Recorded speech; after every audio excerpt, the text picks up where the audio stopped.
Our generous Signal Elite supporters make this video possible. Please consider joining today. Hello, this is Victor Davis Hanson for the Daily Signal. We've had a lot of incidents worldwide of Islamic terrorism or threats of Islamic terrorism. The most egregious is in Bondi Beach, Australia, where two gunmen, a father and son, killed 16 people and wounded 40. How that happens in front of police who reacted very quickly, I don't know. They were only stopped by a heroic Syrian immigrant who tackled one of the shooters and disarmed him. The problem with all of this is that there was no needed reaction from the Prime Minister of Australia. We didn't hear, we have to be very careful about radical Islam. These two people got two guns legally that they should not have had since they were on a watch list with terrorist activity. And there was no reason that this one shooter, the father, had 6 guns, among them semi-automatic weapons, in one of the most gun-controlled societies in the world. We didn't hear that. Instead, we heard that they condone all extremism. This is not who we are. We, in the utmost, you know, the whole boilerplate.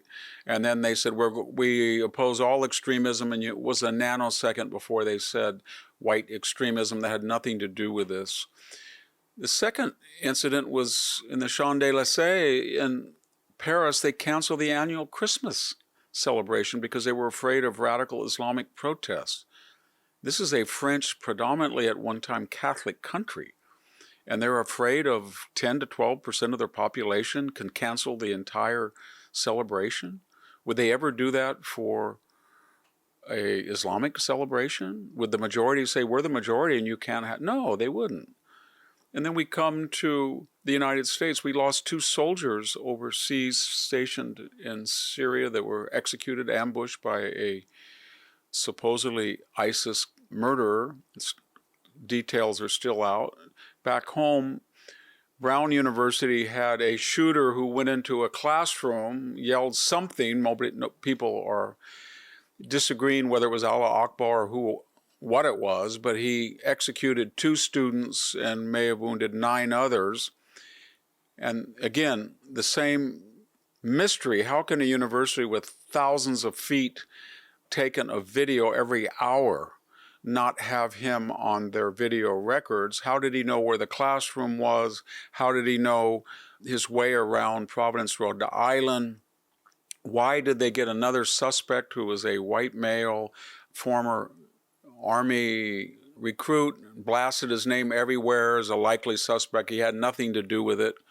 And now we're told to be very, very careful about this suspect. He may allegedly be a Palestinian student. What am I getting at with all of these situations? I could multiply them tenfold.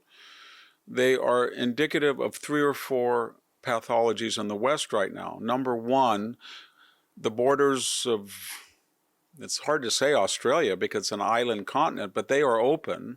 Europe's are open. Ours had been open until Trump. By open, I mean thousands of people are coming from the poorest and sometimes the most antithetical of societies into Western countries. And they are not assimilating, not acculturating, and not integrating. In fact, they're creating enclaves of resistance, mostly in the case of those from the Middle East. The October 7th slaughter of Jews and the reaction against the perpetrators in Gaza set off a whole new round where our Western university campuses were literally taken over by foreign nationals on student visas that were rooting for Hamas, a terrorist-designated organization, or chanting "River to the Sea," the erasure of Israel and the Jews entirely in the Middle East, etc., etc.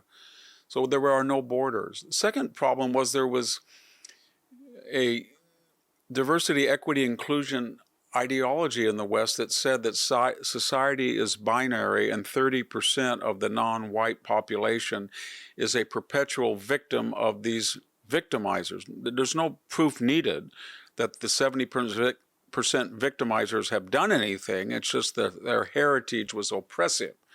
And therefore, the 30% deserve reparatory action. That can be affirmative action, it can be DEI admittance, preference in hiring, It can mean awards are given disproportionately. It can mean that merit will not be a criterion. It can mean a lot of stuff.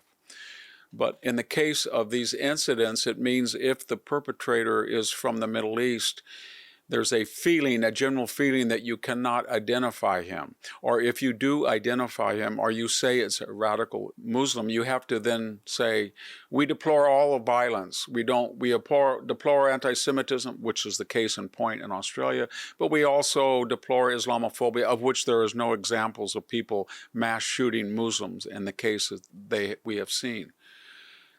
The third catalyst for all this is, let's be honest, it's Western decline. The West is in spiritual, emotional, psychological, sociological, economic decline. The fertility rate is 1.4 in Europe, 1.7 something in the United States. Green energy ideology and zealotry has made energy almost unaffordable in Western Europe and to a degree in the United States,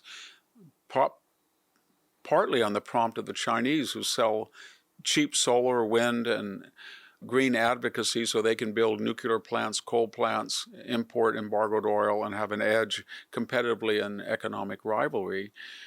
In addition to that, the West is not defended. The military budget in Europe until recently was anemic, and I think Germany at one time recently had only 8 operable tanks, as we see in Ukraine. And the world doesn't stop because Europe says it's going to disarm. And we, to a greater extent, under the Obama and Biden administration, were disarmed. We were short almost 50,000 recruits.